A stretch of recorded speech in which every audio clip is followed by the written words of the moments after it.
This channel does not promote any violent, harmful, or illegal activities. All content provided by this channel is meant for an educational purpose only. UEM Jaipur is a perfect target for prospective students aspiring for good jobs, good education with future-ready skills.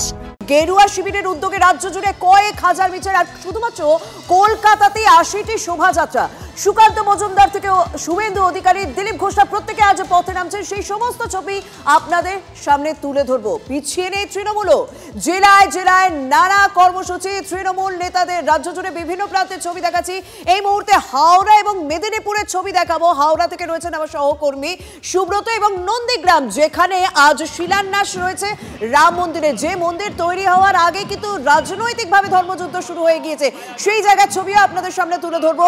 অর্থাৎ কনিষ্ক রয়েছেন আমার সহকর্মী নন্দীগ্রাম থেকে। তবে সবার প্রথমে আমি সুব্রত তোমার কাছে জানতে চাইবো যে সুব্রত, এই মুহূর্তে কাজীপাড়া যথেষ্ট একটা নজরে রয়েছে, কারণ সেখানে একটা অপ্রীতিকর পরিস্থিতি অতীতে হয়েছে। তাই অপ্রীতিকর পরিস্থিতি যাতে আর না তৈরি হয় সে কারণে রাজ্য পুলিশ যথেষ্ট তৎপর। কাজীপাড়ার এই মুহূর্তে নিরাপত্তার ছবিটা আমাদের সামনে তুলে ধরো। একেবারেই দেখো, এই মুহূর্তে কাজীপাড়ার যে মোড়, যে কাজীপাড়ার মোড়ে আর কিছুক্ষণ পরেই কিন্তু অঞ্জনী পুত্র সেনার পক্ষ থেকে একটি সুবিশাল বর্ণাঢ্য শোভাযাত্রা বেরোবে রামনবমী উপলক্ষে। এবং যে শোভাযাত্রা কাজীপাড়া থেকে শিবপুরে জিটি রোড ধরে কিন্তু পিএম বস্তির ওপর দিয়ে যাবে। বিগত দিনে এই এলাকাতেই কিন্তু একটি গন্ডগোলের ঘটনা ঘটেছিল, যাকে ঘিরে কিন্তু পুলিশ প্রশাসন সকাল থেকে একেবারে তৎপর রয়েছে।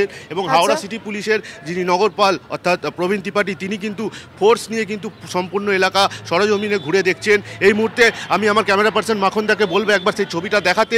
শিবপুর কাজীপাড়া মোড়ে কিন্তু একেবারে পুলিশে ছয়লাভ হয়ে গিয়েছে। আকাশপথেও কিন্তু ড্রোনের মাধ্যমে নজরদারি চালানো হচ্ছে সম্পূর্ণ এই কাজীপাড়া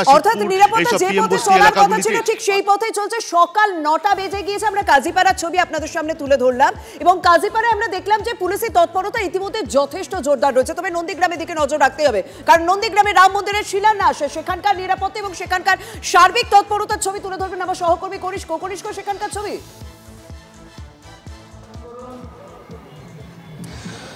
দেখো শর্মিষ্ঠা, তোমাকে প্রথমেই দেখাই যে জায়গাটা নিয়ে আজকে যে মূল কেন্দ্রবিন্দু অর্থাৎ রাম মন্দিরের শিলান্যাস, তার যে ফলক, সেই ফলক কার্যত লাগানোর কাজ চলছে। এবং এই মুহূর্তে কিন্তু সেখানে যে ফলকের যে প্লেট, সেই প্লেট লাগানো চলছে। এবং তার পাশাপাশি এলাকায় যে পুরো পুজোর যে হোমযজ্ঞ যে হবে, মূল জায়গাটাকে শুদ্ধিকরণ থেকে শুরু করে একাধিক যে বৈদিক প্রক্রিয়া আছে, সেই প্রক্রিয়া সম্পন্ন করা হবে। তুলসীর মন্দির এখানে স্থাপন করা হবে।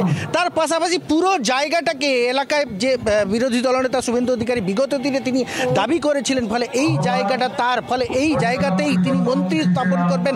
অযোধ্যায় রাম মন্দিরের যে আর্কেচে যে ছবি রয়েছে বা যে ধরনের মন্দির স্থাপন হয়েছে, সেই জায়গায় আমি সেই কাট আউটগুলো একটু দেখানোর চেষ্টা করবো। ক্যামেরা পার্সনকে বলবো সেই কাট আউটগুলো কী ধরনের মন্দির উপস্থাপন করতে চলেছেন এখানকার যারা নির্মাণ শিল্পী রইবেন, তারা কিন্তু এই ধরনের মন্দির অর্থাৎ অযোধ্যায় যে ধরনের মন্দির, কার্যত সেই ধরনের মন্দির এই সোনাচূড়া গ্রাম পঞ্চায়েত অর্থাৎ নন্দীগ্রাম ১ নম্বর ব্লকের সোনাচূড়া গ্রাম পঞ্চায়েতের এই গাংড়া এলাকাতেই কিন্তু হবে। কিছুক্ষণের মধ্যেই হয়তো বিরোধী দলনেতা এখানে উপস্থিত থাকবেন। বিরোধী দলনেতা উপস্থিত হবেন সোনাচূড়ার ভাঙাবেড়া থেকে, অর্থাৎ সোনাচূড়া গ্রাম পঞ্চায়েতের ভাঙাবেড়া যে ব্রিজ, যেই ব্রিজে ২০০৭ সালে গুলি চালনার ঘটনা ঘটেছিল, সেই সন্ধিক্ষণ জায়গা থেকেই কিন্তু মূলত বাইক র্যালি শুরু করবেন নন্দীগ্রামের যারা ভূমি আন্দোলনের সঙ্গে যুক্ত ছিলেন, তারা থাকবেন। তার পাশাপাশি কিছু সনাতনী মানুষজন তারা কিন্তু এখানে উপস্থিত থাকবেন। সেই পরিস্থিতির দিকে নজর রাখা, অবশ্যই আমরা সেদিকে তো নজর রাখছি, কারণ নন্দীগ্রামে সোনাচূড়ায় রাম মন্দিরের শিলান্যাস অনুষ্ঠানের আমন্ত্রণ পত্র ঘিরে রীতিমতো বিতর্ক দেখা দিয়েছে। আমন্ত্রণ পত্রের লেখা নিয়ে আপত্তি তৃণমূলে, মঞ্চ বিকৃত করা হয়েছে দাবি নন্দীগ্রাম ১ নম্বর ব্লক তৃণমূল সভাপতি বাপ্পাদিত্য গর্গের। শুভেন্দু সনাতন ধর্মকে অপমান করেছেন, তো বাপ্পাদিত্যর মুখ্যমন্ত্রী ভুল মন্ত্র বলেন, পাল্টা কটাক্ষ দিলীপের। সনাতন ধর্মকে অপমান করেছেন তো বাপ্পাদিত্যর মুখ্যমন্ত্রী ভুল মন্ত্র বলেন, পাল্টা কটাক্ষ দিলীপের। অর্থাৎ আজ রামনবমী, সেই রামনবমীর দিন পরিস্থিতি যথেষ্ট তৎপরতা দেখা দিচ্ছে রাজ্যের বিভিন্ন প্রান্তে। আর সেখানেই কিন্তু আজ যে অভিযোগ উঠছে, আমন্ত্রণ পত্র যে রয়েছে রাম মন্দিরের শিলান্যাস অনুষ্ঠানের অনুষ্ঠানপত্র, সেখানে মঞ্চ বিকৃত করা হয়েছে। আর সেই রাম মন্দির প্রতিষ্ঠার জন্যে যে আমন্ত্রণপত্র শুভেন্দু অধিকারীর পক্ষ থেকে বিতরণ করা হচ্ছে, সেখানে হিন্দু ধর্মের লেখা মন্ত্রকে বিকৃত করে পরিবেশন করা হচ্ছে।